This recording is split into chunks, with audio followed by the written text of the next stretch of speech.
నమస్తే, welcome to Andhraprabha.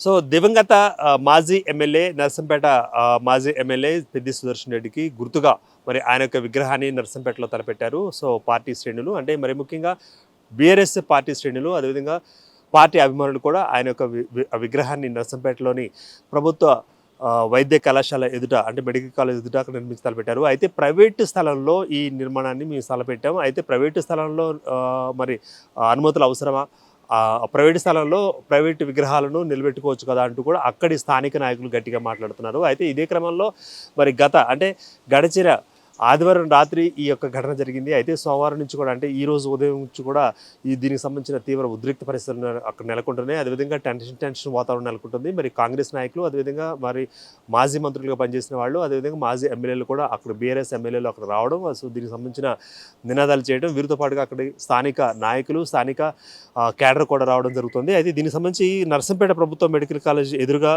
మరి private స్థలం ఉంది అంటూ మరి ఆ ప్రైవేటు స్థలంలో మేము నిర్మించి తలపెట్టిన ఈ విగ్రహానికి సంబంధించిన గద్దె ఎందుకు పగలగొట్టారు, ఎందుకు తీసేశారు అంటూ కూడా వాళ్ళు మున్సిపల్ అధికారుల మీద ఆగ్రహ ఆవేశాలతో మాట్లాడుతున్నారు. అయితే ముఖ్యంగా మరి దీని వెనుక ప్రభుత్వం వెనుక ఉండి ఆ గద్దెను తొలగించిందంటూ కూడా బీఆర్ఎస్ నాయకులు ఆరోపిస్తున్నారు. మరి ముఖ్యంగా ప్రైవేటు స్థలంలో లేదా ప్రైవేటు స్థలంలో నిర్మించుకునే మరి విగ్రహానికి అనుమతులు అవసరమా అంటూ కూడా వాళ్ళు నిలదీస్తున్నారు.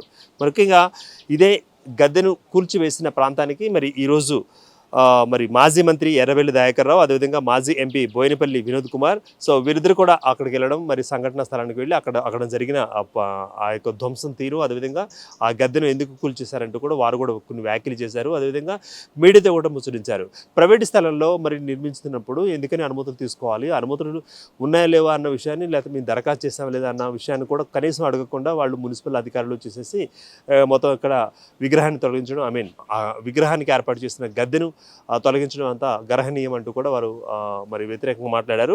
సో అదేవిధంగా పెద్ద విగ్రహ ఏర్పాటు కోసం నిర్మించిన గద్దెను కూల్చివేయడాన్ని నిరసిస్తూ ఈ మేరకు నర్సంపేటలో ఒక చౌరస్తాలో, అంటే నర్సంపేటలోని స్థానిక చౌరస్తాలో నిరసన కార్యక్రమం కూడా మరి పెద్ద ఎత్తున వాళ్ళు నిర్వహించి, అదేవిధంగా పెద్ద పెట్టిన నినాదాలు చేశారు. మరి కాంగ్రెస్ ప్రభుత్వానికి వ్యతిరేకంగా నినాదాలు చేశారు. అదేవిధంగా మరి స్థానిక మున్సిపల్ అధికారులు ఎవరుతున్నారో ఆ మున్సిపల్ అధికారులు కూడా వచ్చి సమాధానం చెప్పాలి అంటూ కూడా వారు అక్కడ భీష్మించుకుని కూర్చొని దాదాపు మరి గంటల తరబడి నిరసన కార్యక్రమం చేస్తున్నారు. మొత్తం మీద ఈ యొక్క నిరసన కార్యక్రమంలో పాల్గొనేందుకు కూడా మరి పలువురు అక్కడికి హాజరవడం. అయితే ఈ ఘటన జరగడానికి ముందు కొద్ది గంటల ముందు పెద్ది సుదర్శన్ రెడ్డికి సంబంధించిన సంస్మరణ దశదిన కార్యక్రమాలు కూడా నిర్వహించారు. అయితే అదే రోజు రాత్రి సో ఈ ఘటన జరగడం కూడా ఇదంతా మరి కుట్రపూరితంగా రాష్ట్ర ప్రభుత్వం చేయిస్తోంది, దగ్గరుండి ఆదేశాలు ఇచ్చింది అంటూ కూడా వారు ఆరోపిస్తున్నారు. మొత్తం మీద నరసింపేట చౌరస్తాలో ఈ నిరసన కార్యక్రమం అక్కడ కొనసాగుతూ ఉండగా అక్కడ గుమిగూడిన ప్రజలు కావచ్చు, అదేవిధంగా కార్యకర్తలు కావచ్చు, సో బీఆర్ఎస్ మాజీ ఎమ్మెల్యేలు, అదేవిధంగా ఎంపీలు కావచ్చు, మంత్రులు కావచ్చు, వారంతా ఒకసారి రావడంతో ఆ స్థలం అంతా ఒకసారి ఉద్రిక్తంగా మారింది. ఒక్కసారిగా టెన్షన్ వాతావరణం నెలకొంది.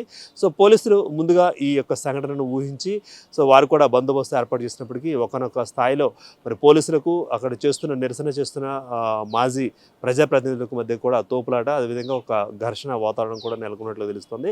మొత్తం మీద పెద్ది సుదర్శన్ రెడ్డికి సంబంధించిన విగ్రహాన్ని అక్కడ ఏర్పాటు చేసేందుకు సో ప్రయత్నాలలో బీఆర్ఎస్ ఉండగా ఆ ప్రయత్నాలను అడ్డుకున్నారు రాష్ట్ర కాంగ్రెస్ నాయకులు. అదేవిధంగా రాష్ట్ర ప్రభుత్వం వెనకుండి కుట్ర చేసింది. సో ప్రైవేటు స్థలంలో మేము స్థాపించుకుంటూ ఉంటే ఒక విగ్రహాన్ని స్థాపించుకునే క్రమంలో మా పనులు మేము చేసుకుంటూ ఉంటే ఇలా చేయడం ఎలా తీసుకోవచ్చు అంటూ కూడా వారు వ్యతిరేకంగా నినాదాలు చేశారు. కెమెరామెన్ ప్రవీణ్తో దుర్గా.